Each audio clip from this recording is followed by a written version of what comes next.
Olá, virtuosa, paz do Senhor Jesus, seja muito bem-vinda ao nosso quarto vídeo da nossa série, né, onde nós falamos no primeiro vídeo sobre a ferida, né, que afetou o seu valor. No segundo vídeo nós falamos sobre a ferida, né, que afetou aquele seu sentimento, né, de segurança. No terceiro vídeo nós falamos sobre a mentalidade, né, que se formou por causa dessas dores. E hoje nós não vamos falar de feridas, nós vamos falar sobre o Pai. E a nossa referência bíblica para nossa meditação está em Lucas, capítulo 15 e versículo 11 ao 32. É sobre o filho pródigo, né?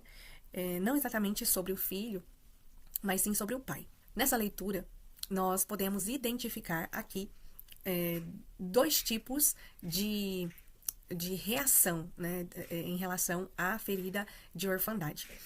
Nós vemos um filho totalmente rebelde, né, que ele quer sair, quer curtir a vida.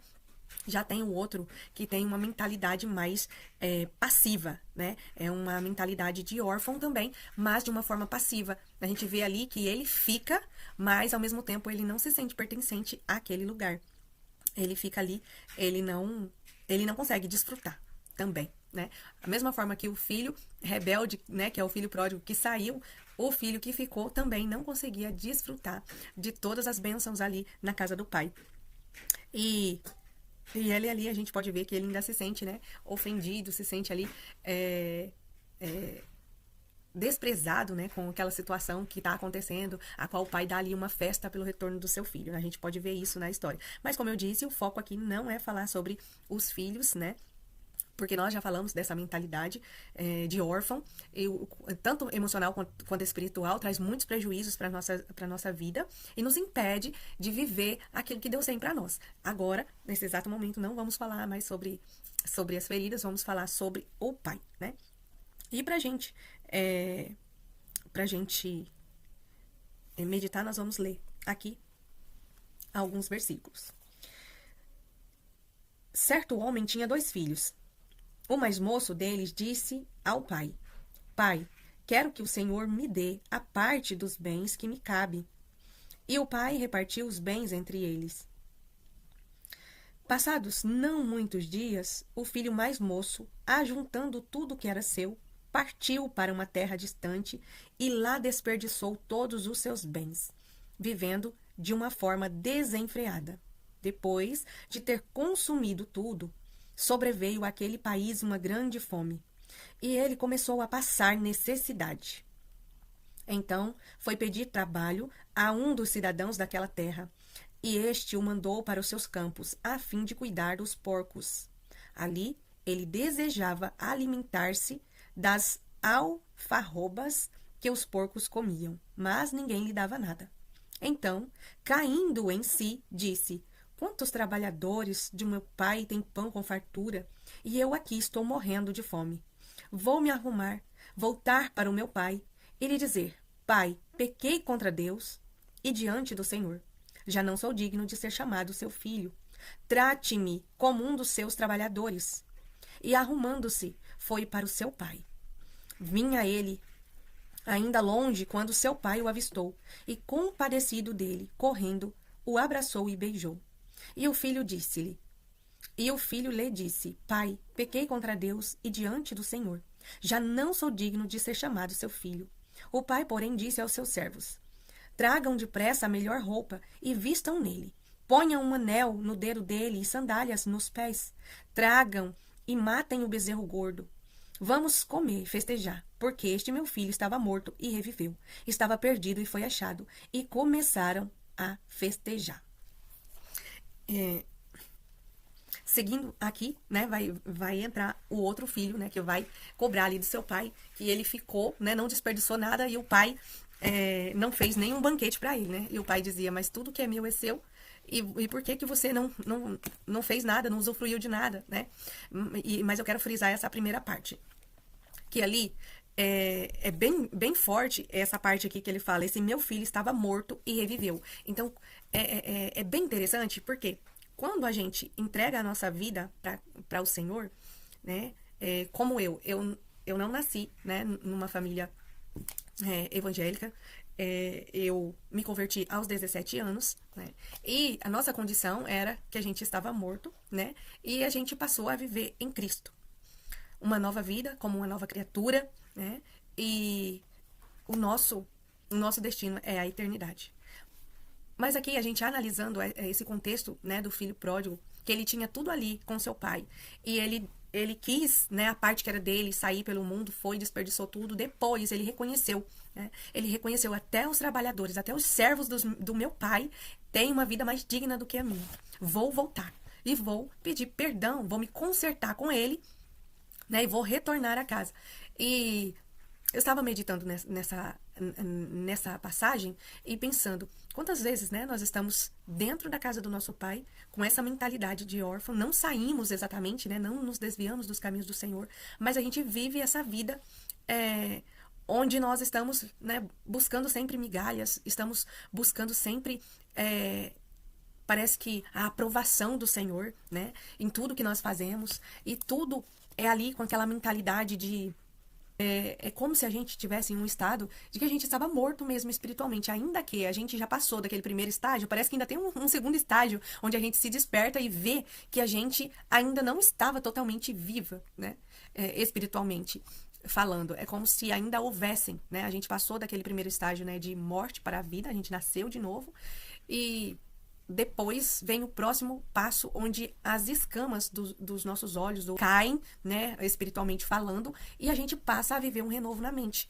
E aí a gente começa a experimentar, né, como diz Romanos 12:2. A gente passa a experimentar a boa, perfeita e agradável vontade do Senhor para nossa vida. Porque antes a gente não conseguia entender, a gente não tinha condições de enxergar. Mas a gente começa a entender a partir do momento que a gente entrega a nossa vida ao Senhor. A gente para de viver em torno das nossas dúvidas, das nossas dificuldades, das nossas questões internas, das nossas dores, né, dos nossos desejos, né? Muitas vezes a gente tem dúvida, né? A gente é como se a gente vivesse uma fé sem convicção. Eu não sei se eu estou me fazendo clara, mas eu vejo isso acontecer, eu vejo isso passando na minha vida, e vejo também isso, às vezes, conversando com outras pessoas. A gente, por um certo tempo, devido às nossas situações, né, a nossa trajetória de vida, a gente tem essa dificuldade, né, de entender, de acreditar, né, nas promessas do Senhor, na palavra do Senhor. Parece que a gente vive em função das nossas dores, a gente vive andando em círculo ao redor dessas dores. Parece que tudo gira em torno desses traumas. A partir do momento que a gente começa a se despertar, que a gente começa a renunciar, né, às armaduras. A gente falou sobre as armaduras emocionais na imersão que a gente fez em dezembro, a imersão sobre autoconhecimento e identidade, né, que nós fizemos. Lá a gente falou sobre isso. O nosso sofrimento, as dores que nós passamos, vai criando, né, essas armaduras, essas máscaras que a gente vai usando, e a gente passa a viver não a identidade que Deus nos chamou, que Deus projetou para nós, a verdadeira identidade, aquela qual o Senhor nos fez. A gente passa a viver segundo a nossa identidade, que é uma identidade falsa, a identidade que nasceu dessas dores, né, desses traumas. O nosso corpo, né, o nosso cérebro, ele tem um mecanismo de defesa próprio, né? Porque Deus, ele faz tudo perfeito, né? A gente entendendo isso, a gente tem condição de administrar isso. Só que como a gente não entende, a gente não estuda, não sabe sobre isso, a gente vai vivendo, sendo condicionada por esses sistemas que, a princípio, são bons para nossa proteção, para nossa sobrevivência, mas ao longo do tempo vai se tornando algo prejudicial se a gente não entende como funciona. E a gente que tem que tomar a decisão de renunciar a essas máscaras. Então, você pode ver que muitas das vezes a pessoa tem uma postura de sempre estar se defendendo, como se você estivesse atacando ela o tempo todo. Às vezes você vai dar um conselho e a pessoa está se defendendo. Às vezes, para se defender, ela ataca você de volta. E aí, ao invés de aceitar um conselho, ela repele aquela pessoa que veio para ajudar, aquela pessoa que veio como um socorro. Talvez a pessoa está pedindo ajuda, ela está lá orando, Senhor, eu preciso de ajuda. Aí vem aquela pessoa que Deus traz ali através de um vídeo, através de um grupo de oração, na igreja mesmo, mas a pessoa está tão ferida, ela está tão ali envolvida, né, nessa mentalidade de órfã, que ela acha que ela tá sozinha e que ela sempre tem que dar conta de tudo sozinha, ela não consegue confiar, ela não consegue pedir ajuda. Por mais que ela precisa de ajuda, ela tem o próprio mecanismo de defesa dela, está ativo. Então, ao mesmo tempo que ela quer, lá no profundo, ela quer ser tratada de uma maneira diferente, mas os comportamentos dela, a fala dela, afasta as pessoas e ela nem consegue perceber. Né? E aí a gente vai vivendo uma vida em torno dessas feridas, até que a gente se desperta e a gente renuncia a padrões repetitivos na nossa vida e a gente começa a tomar um posicionamento diferente. Né? Porque se eu entendo que antes eu tinha esse tipo de comportamento, agora eu vou pedir sabedoria do Espírito Santo. Por exemplo, eu tinha muita dificuldade de confiar nas pessoas, né? E pessoas que foram que foram traídas, né? Foram muito decepcionadas. Às vezes a pessoa tinha uma expectativa muito grande. As expectativas que deveriam ser colocadas em Deus, que é a nossa fonte, a gente coloca a expectativa no ser humano. E aquele ser humano, ele é um ser humano e está fadado a falhar, né? E aí, às vezes, a gente se decepciona. Por quê? Porque a gente colocou uma expectativa muito alta sobre aquela pessoa. E às vezes a pessoa nem sabe que você está projetando isso nela. E aí ela tropeça. E aí você tinha uma ideia meio que endeusada da pessoa. E a pessoa falhou, você se decepcionou. E aí a gente vai alimentando esse ciclo de dor, de ferida, né? Ela só vai crescendo, só vai expandindo. E aí quando a gente passa a projetar pedir ajuda do Espírito Santo, né, para nos conectar com pessoas que vai nos trazer para mais perto de Deus, que vai nos auxiliar, nos direcionar para o caminho certo, o Senhor ele vai conectando. E a gente precisa aprender, pedir a sabedoria do Espírito Santo para discernir quem essas pessoas que estão com intenções verdadeiras daquelas que estão com intenção que não são verdadeiras, né? Com falsas intenções. Por quê? Por a nossa ferida estar muito ativa ainda, vai vir os dois tipos de pessoas. Aquelas que eu estou orando, que é a resposta da minha oração, né? Porque o Senhor, ele age através das pessoas. Ele manda os anjos, ele envia, né? Ele envia a provisão, ele faz, né, da maneira que ele achar melhor. Mas, geralmente, ele sempre vai usar pessoas para nos abençoar. Pessoas. E vai vir esses dois tipos de pessoas. Pessoas que são resposta da sua oração e pessoas que vêm para... Por quê? Por causa da frequência, que eu já falei em outros vídeos, né? A nossa frequência, o nosso estado emocional, né? Somados ao nosso estado espiritual, né? Esse estado interno nosso, né? Que a gente não é visível, a gente não vê, né? Mas ele emite uma frequência. E se a gente está muito ferida, a gente emite frequências de medo. Medo de abandono, medo de rejeição. Às vezes, né? Aquela vergonha excessiva, aquela timidez fora do normal. Isso emite uma frequência baixíssima. E por mais que a gente queira fugir de situações desconfortáveis, que vai nos trazer mais vergonha, talvez humilhação, a gente atrai isso pra gente. É como se a gente fosse um imã puxando pra gente todas essas situações por causa do medo, porque o medo é uma espécie de fé contrária, né? Se a gente tem fé para acontecer coisas boas, milagres, né? O medo é um tipo de fé contrária. Você vai trazer até você aquilo que você acredita. Então, se a gente está com um estado de tristeza, de mágoa, não consegue perdoar, né? Tá sempre com aquele estado de raiva, né? Dúvidas, e são esses questionamentos que vêm e vai baixando, né, a nossa frequência. A gente tem uma tendência muito grande a nos aproximar de pessoas que vai ferir mais essas áreas ainda que já estão feridas, né? Como se fossem pessoas que tivessem o propósito de... É como se elas viessem para afirmar uma crença que você já tem. É uma crença que você já tem de dor e sofrimento. São acordos internos que a gente faz sem perceber, sem nem saber. Como eu disse, né, a maioria dos nossos traumas aconteceram na infância e a gente vai criando esses acordos internos e nem sabe disso, né? Então, a gente precisa da ajuda do Espírito Santo para pedir esse discernimento, essa sabedoria, para saber, né, quem eu devo, né, afastar e quem eu devo trazer para perto, né, que são as pessoas que vêm para nos auxiliar, nos ajudar de alguma maneira a trilhar o caminho, né, que o Senhor quer que a gente se posicione, né? Então, a gente precisa sempre da ajuda do Espírito Santo. E voltando aqui à palavra que a gente estava lendo, o Pai, ele sempre está disposto, né? Esse Pai aqui, ele vai representar o nosso Deus. Ele está sempre disposto a nos receber de volta, né? Às vezes a gente nem chegou exatamente a sair, talvez a gente ficou como o filho ali, né? Que que o irmão do filho pródigo, né? Ele permaneceu, mas ele não desfrutava também dos benefícios de ter toda aquela riqueza. Ele não desfrutava das bênçãos, né, que aquele pai tinha para ele. E ele não pedia nada, ele não falava nada, ele ficava ali esperando o pai, ele ficava ali, né? Tudo era dele, mas ele não usufruía de nada. Assim, talvez estávamos nós até agora, né? E o Senhor, ele está esperando que a gente se desperte, entenda que ele já fez de tudo por nós, né? É igual outro dia a gente estava falando sobre a autoridade. Às vezes a gente ora tanto pedindo autoridade, mas a autoridade já nos foi entregue há muito tempo. Nós é que precisamos exercer essa autoridade. Então não é pra gente pedir autoridade, né? A mesma forma aqui. Tem bênçãos que já é nossa por direito, já foi conquistada na cruz por nós. A partir do momento que a gente entrega a nossa vida para o Senhor, que a gente reconhece Cristo como nosso Salvador e o Senhor da nossa vida, essas bênçãos já é nossa por direito. Aí não precisa mais que a gente vá orar e pedir por essas bênçãos, porque ela já é nossa por direito. Nós precisamos reivindicá-las, nós precisamos nos posicionar. Às vezes a gente nem sabe disso, às vezes a gente nem sabe que tem esse direito, às vezes a gente não consegue se reconhecer, se ver como filha, né?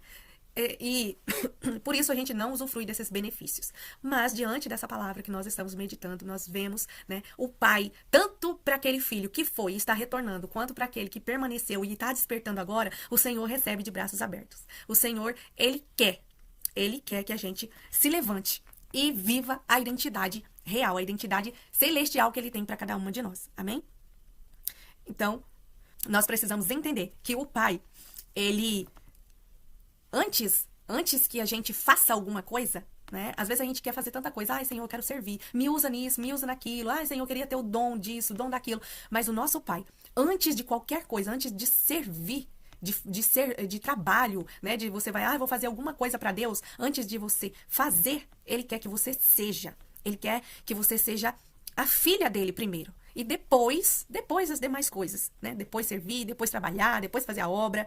Primeiro é ser filha. O nosso primeiro chamado, né, da parte de Deus é ser filha. Amém? Então vamos se lembrar sempre disso. Vamos ter em mente que o Senhor, Ele não está esperando que a gente melhore. Ele não está esperando que a gente mude aquela fraqueza, aquela dificuldade. Ele não está esperando nada disso. Ele só está esperando uma coisa, que é que a gente se levante, né, e volte aos braços dele, como filha, né? Reconheça que não há outro lugar pra gente ir, não há outro lugar. Somente nos braços dele que estaremos seguras, que estaremos realizadas, completas. E depois de recebê-lo como nosso pai, aí nós vamos para o próximo passo, né? Que é viver aquilo que o Senhor tem para nós. Aí nós vamos também tanto usufruir dos benefícios, das bênçãos de ser filha desse Deus maravilhoso. Também temos deveres como filhos, mas primeiramente vamos nos atentar para o chamado de reconhecê-lo como nosso pai, recebê-lo como nosso pai, amém? E para a gente terminar, eu quero orar com vocês, né, pedindo ao Senhor, né, que restaure a nossa identidade de filha, né, que a gente se reconheça como filha de Deus, né? Às vezes a gente, até no modo da gente orar, às vezes a gente demonstra essa dificuldade em chamar Deus de pai, né? Então, que o Senhor quebre, né, toda essa resistência, e que a partir de agora a gente comece a descansar no Senhor, recebê-lo como pai e entender que Ele só está esperando um passo nosso em direção a Ele. Tudo já é nosso por direito, Ele já entregou tudo. Tudo foi conquistado e entregue a nós pelo sacrifício de Jesus. Mas a gente precisa dar esse passo em direção ao Senhor, e Ele nos espera de braços abertos para nos vestir de honra, para nos vestir, né, de colocar um anel no dedo, né? Tem um simbolismo para cada detalhe que aconteceu ali naquele encontro onde o pai recebeu o filho, mas o nosso ponto aqui é focar em ser o mais breve e mais simples possível para a gente entender que existe uma ação, né, de Deus, e também existe a nossa. O Senhor já fez a parte dele, agora precisa que a gente reconheça e dê um passo em direção ao Senhor. E para isso nós vamos precisar de um novo posicionamento. Tem coisas que nós vamos ter que deixar, tem coisas que nós vamos... Pai, nós te louvamos e te agradecemos por este tempo precioso que passamos na tua presença. Que passamos, ó Deus, durante essa semana, orando, clamando ao Senhor, renunciando, Pai, às feridas, renunciando, Pai, Cada dor que nos manteve, Pai, presas em ciclos repetitivos. Nós renunciamos, Pai, toda mágoa. Nós colocamos diante de Ti, Senhor, os nossos pais, as situações, as expectativas, tudo aquilo que nós precisamos liberar perdão. Nós decidimos soltar os nossos pais dessa prisão interna que nós criamos, ó Pai. E nisso também nós pedimos ao Senhor a nossa liberdade, a liberdade da nossa mente, para que nós possamos viver em liberdade. Porque nós entendemos, Pai, durante esse tempo de oração, que quando nós não perdoamos os nossos pais, nós vivemos presa a eles, Pai. E aí nem eles vivem aquilo que o Senhor tem para eles, nem nós conseguimos viver a nossa real identidade, porque nós estamos presas aos nossos pais, presa à dor que nós sentimos. E por isso nós tomamos a decisão, nós renunciamos diante do Senhor, Pai. Todo e qualquer sentimento de vingança contra os nossos pais, de cobrança, nós renunciamos tudo. E nós, Pai, nos declaramos livre. E diante do Senhor neste dia, Pai, nós pedimos a Ti, se em algum momento da nossa dor nós fizemos acordos internos, como eu nunca mais vou depender de ninguém. Talvez nós fizemos acordos internos como eu preciso ser forte o tempo todo, eu não posso demonstrar fraqueza, Deus não me ouve, Deus não ouve as minhas orações, eu sempre tenho que resolver tudo sozinha.